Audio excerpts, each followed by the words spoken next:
I often get questions from my viewers and my customers about changing up boring kitchen cabinets to something a little more colorful, how you go about it, and what needs to be done. So today I thought I'd share a couple kitchens that I've worked on and share a little bit of the process with you. And most of the time, I explain it to my clients, and half the time they'll let me do it, and sometimes they choose to buy the paint and do it themselves.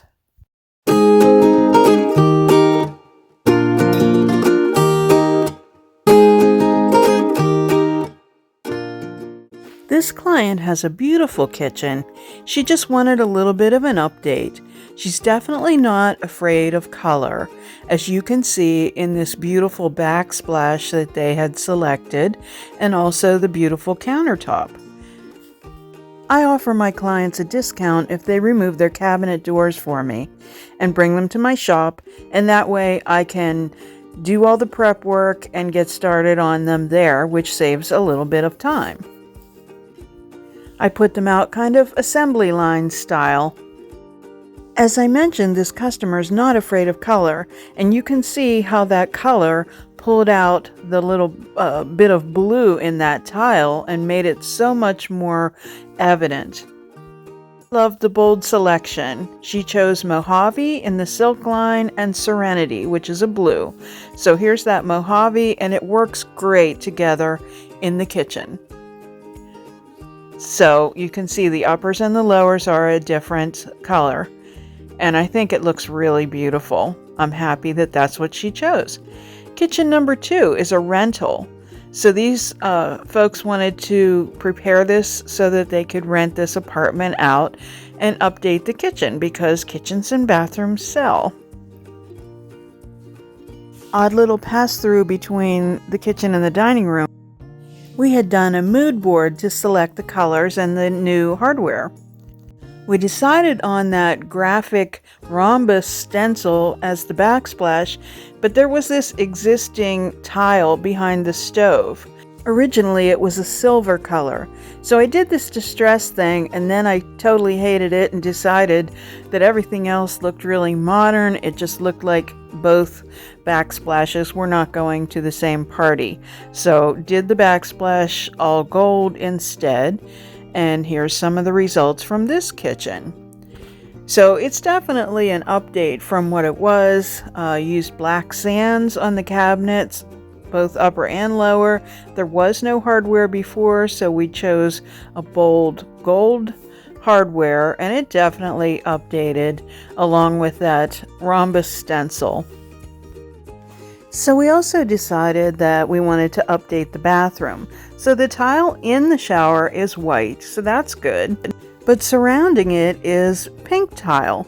So lots of people want to just eradicate that tile to update it, but I say we embrace it. At least that's the plan for a quick fix. Now these counters and the cabinets, I don't really want to embrace them as much. It's going to be an easy fix to paint the cabinets. The floor was recently redone, so it has nice browns and tan tones. But let's change this counter.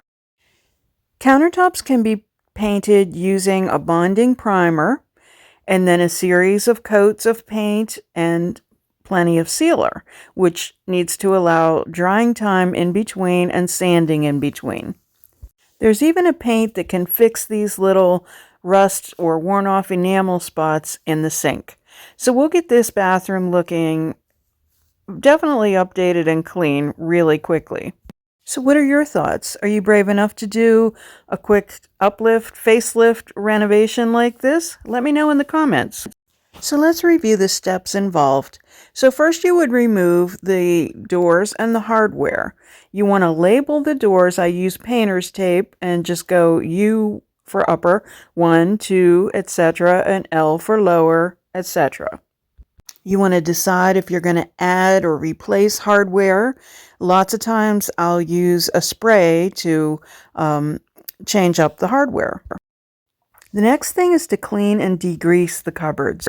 kitchens are greasy. You have to remove that so that the paint adheres. So you have to use a degreaser. I like to use a TSP cleaner, and then you want to make sure you rinse that, because if you don't get rid of the degreaser, then that could keep the paint from adhering as well. This is a super important step and you don't want to skip it. Next is the scuff sand. People hear sanding and then they're like, no. But scuff sanding's pretty easy. You just take a 220 sanding pad, and it's almost like dusting furniture. You just want to rough up that surface to prepare it to accept the paint. Next, it's time to paint. I use an all-in-one paint. I use Silk from Dixie Belle. It has a built-in sealer, and that makes it perfect for kitchens and bathrooms. It also has a built-in primer, but if you have cabinets that might potentially be ones that would bleed, the tannins would bleed through. If you're using a light color, you might need an additional primer. Also, if the cabinets are super slick, need a bonding primer. So what do you think? Is it a job you would tackle? If not, call me. Another fun thing I got to do this week was to go to the new showroom of Atlas Furniture Imports in Altoona, Pennsylvania.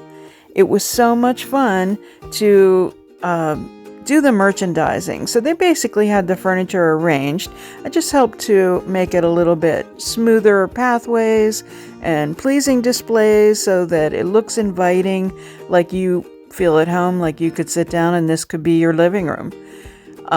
Just beautiful accessories and furniture, everything from affordable, funky, imported, you name it, they have it. And it's beautiful, quality, sturdy furniture. They also have a little clothing boutique called Laurel and Stitch inside, and I'm really anxious to explore that section a little bit further. Don't forget, we now offer channel membership for only 99 cents per month. You can help influence what I do on Tuesday Talk.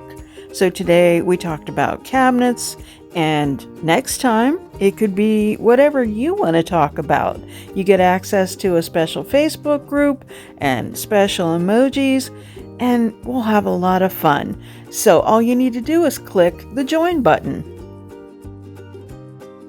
Thanks so much for watching today. If you like this video, give it a thumbs up and share it with your friends. And if you haven't subscribed, you want to make sure that you hit that button and also the notification bell so you won't miss anything. Visit us at lavintagedecor.company. On Instagram, we're LaVintage Decor, and on Facebook, LaVintage Decor Altoona. Stay well.